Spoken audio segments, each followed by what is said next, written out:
pretty expected. Yeah, especially with the success he's had throughout the tournament on that warrior. And now opening hands here, Corcoran Elite gonna be mulligan. Now, if you're dropping the Corcoran Elite, what is it you're looking for? What is your dream hand as both these players? I think that Armorsmith is a card you're absolutely looking for, and then Cruel Taskmaster is probably your number 2. He did just drop the Cruel Taskmaster though. That was a slam he dropped. Oh, my mistake. Sorry. Yeah. So slam is okay in this matchup. Yep. Fiery War Axe is not bad, but it's not a removal spell in this matchup because all the Hunter deck's trying to do is pressure your face. Okay. So this is just a 6 damage spell. Wow, that's a really bad draw. It's one of the ones we were talking about. Yep. But Armorsmith is your bread and butter card. It's what's going to benefit you the most, and then Cruel Taskmaster is going to help clean up any potential 1-drops from your opponent, and then also start applying a pressure as we saw Savitz do earlier in this match. Wow! I feel like he has to take the Leroy. Yeah, you got to take the Leroy. Starving Buzzard's kind of a lost cause in this deck, and it sucks to lose an Eaglehorn Bow, but he already has one, so it's not the worst thing in the world. So now, holding on to that Deadly Shot, is that really just kind of a nod to the Armorsmith? Is that saying I need to be able to get rid of these Armorsmiths if they get dropped down? He didn't mulligan that Deadly Shot, so is that really what he's kind of looking at? Yeah, he's in my opinion, when he mulligans the Deadly Shots, it's because he's got, one of the reasons is because he has 2 of them in his deck. Well, he did hold on to him. He held on to He did hold, I'm sorry. So he's got 2 of them in his deck.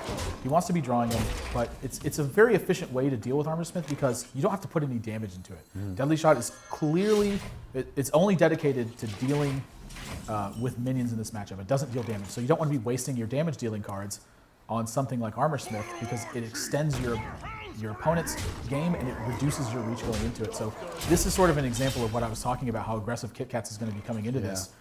These Corcoran Elites put a lot of damage onto the Hunter opponent, and it forces them to try to be defensive with these traps. Now, do you think you just have to drop a misdirect here? I don't think there's any question that he's dropping the misdirect here, but this gives Kitkatz an opportunity now to draw something like an Acolyte, drop something like an Acolyte of Pain, and wait to activate this trap, or just kind of wait in general. He's not under a huge clock here. He can bide his time. He's foregone a lot of armor at this point, but he's making it up here with his shield block. Oh my gosh. Harrison. And that's the exact sort of situation if he plays, imagine if he plays another trap here and gets the 3 charges and then it gets Harrison, and we know that's his only bow.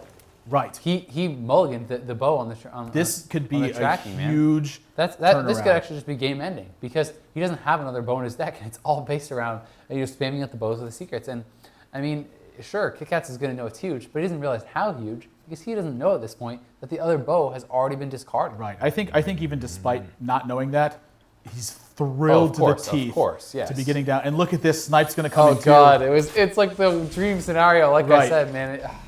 That's so brutal. This Corcoran Elite's going to trigger these traps. He's very excited about this. Wait, it's only going if to trigger you play one. the Harrison and it gets sniped and dies, the Battle Cry spec's still going to happen. It's going to happen no matter what. So he's going to drop down to 26 here, but that trap's going to trigger, and he's going to draw 3 cards off this.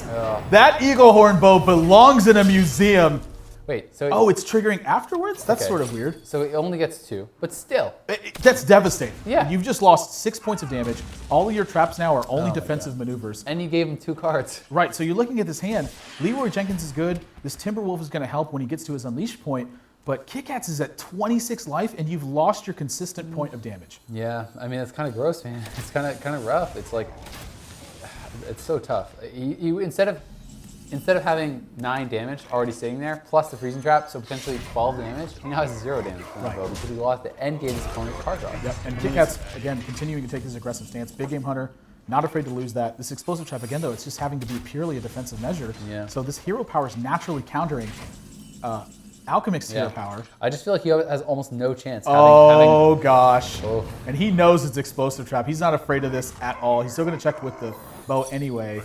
He realizes it's explosive trap. That is a ton of damage across the board. And there's no way that he's going to be able to pull out 22 points of damage this turn. If he can manage to kill this. I mean, he has so he's got Deadly Shot to kill this. And Freezing Trap's going to come in. But he's at 4 HP. So even a Corcoran Elite is lethal in 2 turns. Even something like a Ragnaros is lethal. Gorehowl, even something like a Gorehowl is lethal. And that's what this Warrior deck is all about, is putting huge pressure on these decks that have a lot of fragile cards that are relying on being synergy and bursting you down, because the Warrior has so much natural resiliency in this matchup. And this is an example of how he builds these decks. He wants to crush